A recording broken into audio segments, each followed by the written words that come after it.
अतीक अहमद अब इस दुनिया में नहीं है, लेकिन वो अपने पीछे एक ऐसा काला अतीत छोड़ गया है जिसे जानना इसलिए भी जरूरी है ताकि दोबारा समाज में अतीक जैसा कोई कुख्यात अपराधी पैदा ना हो। इस वीडियो में हम अतीक की पूरी जिंदगी पर एक नजर डालेंगे और जानेंगे कि कैसे एक सामान्य सा लड़का एक कुख्यात अपराधी बन जाता है।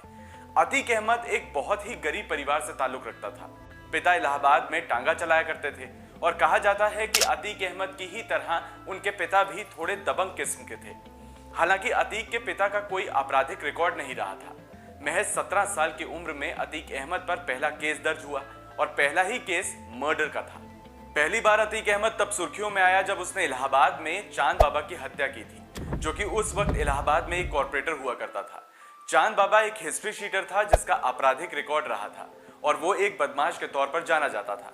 अतीक ये चाहता था कि चांद बाबा को खत्म करके वो अपना वर्चस्व चांद बाबा की तरह बना ले।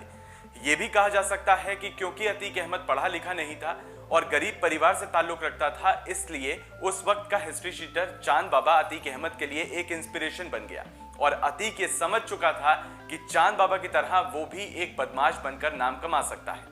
अतीक कम उम्र में ही ये जान चुका था कि पिता की तरह टांगा चलाकर तो अमीर बना नहीं जा सकता और पढ़ा लिखा वो था नहीं, इसलिए नौकरी भी नहीं कर सकता था। ऐसे में उसने अपराध का रास्ता चुना।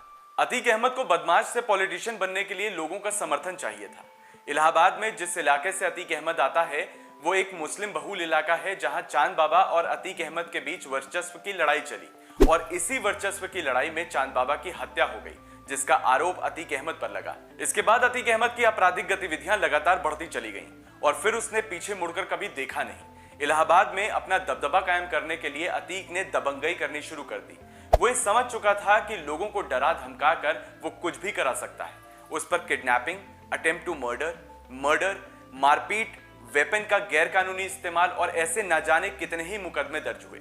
अतीक जैसे जैसे बड़ा होता गया वो ये समझ चुका था कि उसे लोगों के साथ साथ प्रशासन का भी समर्थन चाहिए, इसलिए कुछ ही समय में वो राजनीति में भी कूद गया।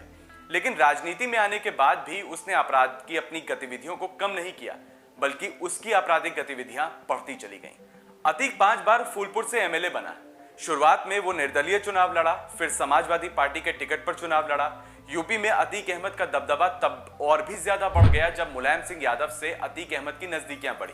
साल 2004 में जब लोकसभा के चुनाव हुए तो विधायक अतीक अहमद को समाजवादी पार्टी ने फूलपुर से सांसद का टिकट दिया और चुनाव जीतकर अतीक अहमद संसद पहुंच गया। इसके बाद उसने अपनी खाली सीट पर अपने भाई अशरफ को चुनाव में उतारा। इस चुनाव में अशरफ के खिलाफ बसपा से राजूपाल खड़ा हुआ और उसने अतीक के भाई अशरफ को चुनाव में हरा दिया और अतीक इस बात को पचा नहीं पाया और फिर राजूपाल और अतीक अहमद की दुश्मनी की शुरुआत हुई। अतीक अहमद हमेशा से चाहता था कि लोगों के बीच उसका खौफ बना रहे, लोग उससे डरे। यही वजह है कि जब राजूपाल ने उसके भाई अशरफ को चुनाव में हराया तो उसे लगने लगा कि राजूपाल उसके वर्चस्व को कम कर सकता है। और फिर जब 2005 में बहुजन समाज पार्टी के सिटिंग एमएलए राजूपाल की हत्या हुई तो इसका आरोप अतीक और उसके भाई अशरफ पर लगा। यूपी में यह बात फैल चुकी थी कि राजूपाल को मारकर अतीक अहमद ने अशरफ की हार का बदला लिया है। जिस वक्त राजूपाल की हत्या हुई उस वक्त उत्तर प्रदेश में मुलायम सिंह यादव की सरकार थी और अतीक अहमद सपा की ही सीट पर एमपी बना था। यही वजह थी कि अतीक के हौसले इतने बुलंद हो गए थे कि उसने दिन दहाड़े राजूपाल की हत्या करवाने का कदम उठा लिया।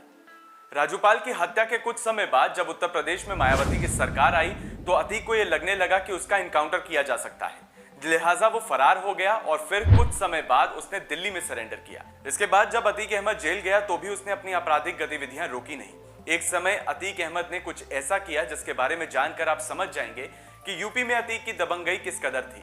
अतीक जेल में बंद था, उसके ऊपर मुकदमा चल रहा था और इस दौरान देवरिया जेल में एक ऐसी खबर आई जिसकी वजह से अतीक एक बार फिर सुर्खियों में आ गया। जरा सोचिए अतीक अहमद की दबंगई कितनी रही होगी कि देवरिया जेल में बैठा हुआ ये दबंग एक बिजनेसमैन को जेल में बैठे बैठे किडनैप करवाता है और फिर उसे उसी जेल में उठवाकर लाता है जहां वो बंद होता है। जेल के अंदर मोहित जायसवाल नाम के बिल्डर की पिटाई करवाई जाती है, उससे जबरन कागजों पर साइन करवाया जाता है। सोचिए जेल में जहां बिना कोई जुर्म किए कोई आदमी आ नहीं सकता, वहां एक बिजनेसमैन को किडनैप करवाकर उसकी पिटाई करवाने वाले अतीक की कितनी तूती बोलती होगी। ऐसा इसलिए भी हो पाया क्योंकि अतीक को जेल के प्रशासन का भी पूरा सपोर्ट मिल रहा था। यूपी जेल में अतीक अहमद की इस तरह की दबंगई को देखते हुए सुप्रीम कोर्ट को यह फैसला लेना पड़ा कि अतीक को यूपी जेल से हटाकर कहीं और शिफ्ट किया जाए, जिसके बाद अतीक अहमद को गुजरात की साबरमती जेल में शिफ्ट किया जाता है। इसके बाद अतीक का सबसे बुरा दौर 2017 में शुरू हुआ, जब उत्तर प्रदेश में योगी आदित्यनाथ की सरकार आई।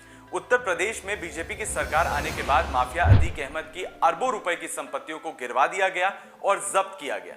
साथ ही अवैध कब्जों को खाली भी करवाया गया।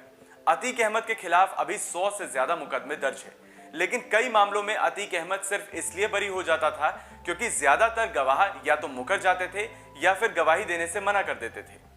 अतीक अहमद, अशरफ अहमद और अतीक के बेटे असद अहमद की मौत को बहुत से लोग धर्म से जोड़कर देख रहे हैं और कुछ लोग ये कह रहे हैं कि क्योंकि वो एक समुदाय विशेष से ताल्लुक रखता था इसलिए उसके खिलाफ ये कार्रवाई की गई। लेकिन क्या अतीक अहमद जैसे हिस्ट्री शीटर और कुख्यात अपराधी पर हुई कार्रवाई को धर्म से जोड़कर देखना सही है? देखिए, पुलिस कस्टडी पर अतीक अहमद और उसके भाई अशरफ पर हुए हमले को बिल्कुल भी सही नहीं माना जा सकता।